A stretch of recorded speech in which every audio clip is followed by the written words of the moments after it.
Sa harapan, pasensya lang po kayo, late po kami dumating. We just came from the validation of galing po sa SM Mall of Asia, where Quezon City is being considered na manalo sana ng dalawang entry for tomorrow's awarding. Matagal na po ako sa industriya. I started sa print, then moved to GMA7 for 2 years before I joined ABS-CBN since 2000. And on my last day of when I was retrenched sa ABS-CBN, Mayor Joy Ganti, kahit hindi niya ako kilala. So, 3 years na ako ngayon as the head of the Public Affairs and Information Services Department. Ang haba, kaya sa labas sabi na lang namin, PIO, kasi sobrang haba niya. It's a full department sa laki ng Quezon City. And I'm glad nakikita ko yung mga nagko-cover sa amin na dito sa Ikudan. Medyo baliktad yung naging journey ko, no? Naging media man muna ako bago ako naging PIO. So, and I'm used to being sa likod lang ng camera, hindi ako pangharap. Never in my wildest dreams na nangarap ako maging reporter. I want to be sa likod lang ng camera. But there was a time, hindi ko alam kung sobrang tagal na, I used to report for Saksi in GMA. Pero super tagal na, bago pa siya naging late night newscast. Kaya lang, every time na mag-report ako, si Tita Mel, siya ako tumatawa. Kasi ayaw ko dati na paikliin yung pangalan ko. So, ang pangalan ko, Bo Engelbert Apostol. So, kahit crime yung report, natatawa siya pag ini-intro. Siguro naalala niya si Engelbert Humperdinck, yung singer. So, dahil doon, para sabi ko, hindi talaga yata ako pangharapan ng camera. Siguro talaga panglikod lang ako. So, having said that, bakit ba ako kinuha keynote speaker? So siguro, I just want to share yung aming journey dito sa Quezon City. When we started sa PAISD, it was the height ng pandemic. And Mayor Joy was, I think, the most bashed mayor that time. She received the most bashing and siguro pinakamatinding batikos sa mga media na nandito sa likod. Ay po. So, sila po yung mga madalas araw-araw na nagbabatikos sa kanya, and that time, including us, when I was still with ABS-CBN. And what I realized was simple, to turn around something, at sabi nga ng mga millennial at mga Gen Z, para magkaroon ka ng character development. You have to really make your message come across at be understood by the people.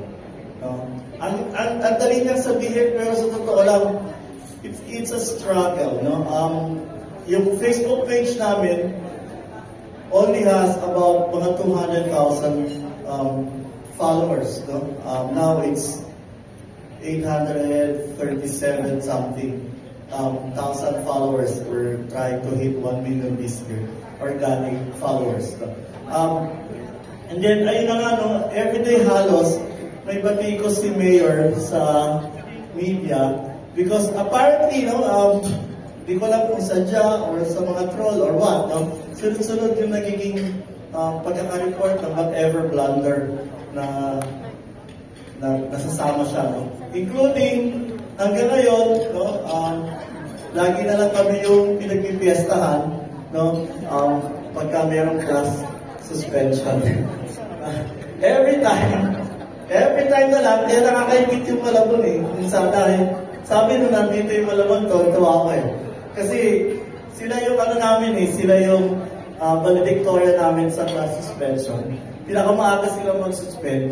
Kaya minsan, ang joke namin, saan kaya kumukuha ng rainfall warning itong Malabon? Alam na nila kung uulan bukas. No? Kasi as early as 10 p.m. meron na sila eh. Meron na sila warning.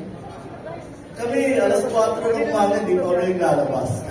But there's a reason behind it. At yun nga yung pinunta namin sa MOA kanina.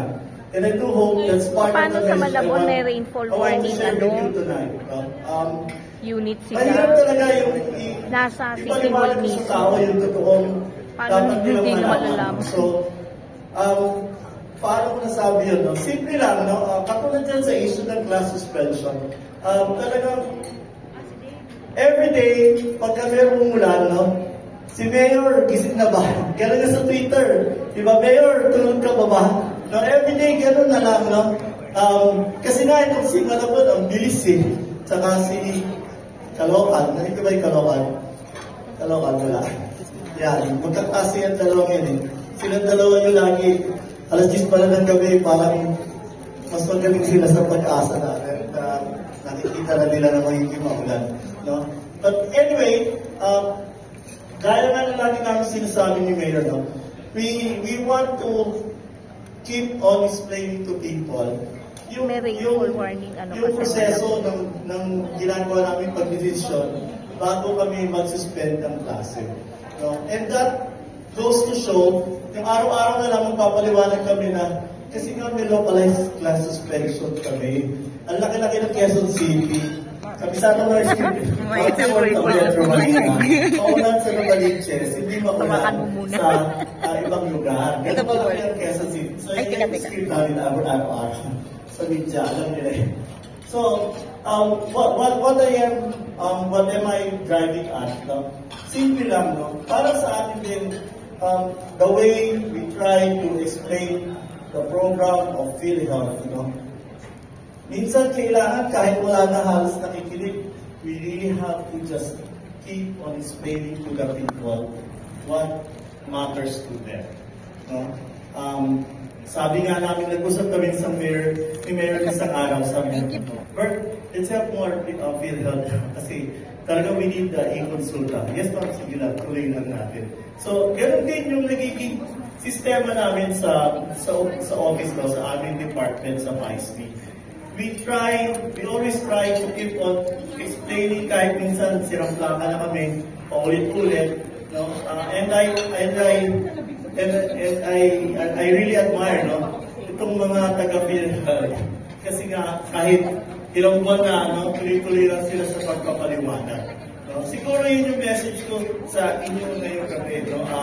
No matter how hard it is, kailangan, no, tuloy-tuloy lang tayo sa pagpapaliwanag kahit minsan, no, napupulitan na siguro sa atin yung mga ibang mga kasama natin sa media na yun at yun din naman yung pinapress ko natin, i-consulta, no? At paulit-ulit man tayo sa anumang radio program, sa anumang TV program, no? Siguro kailangan lang talaga natin magpursige, no? Ganun din kasi yung start namin ngayon sa Quezon City Government. Naging paulit-ulit man kami, tuloy-tuloy lang kami, no? Diba? Parang prinsipyo lang ng magtataho, no? Yung magtataho naman, ikot ka naman na ikot, kada kanto eh. Diba? Sigaw lang siya ng sigaw. Whether bibili kayo ng taho o hindi, diba? Tuloy-tuloy lang siya ng sigaw. Until finally, may tumawag sa kanya at tumili sa kanya. No? Siguro yun din yung importante doon. No? We realize yung value nung mag-ingay ka lang, magbigay ka lang talaga ng mensahe, you keep on explaining what needs to be explained, and hopefully, may titigil at makikinig sa iyo. Yun lang siguro. Maraming salamat po sa inyo lahat.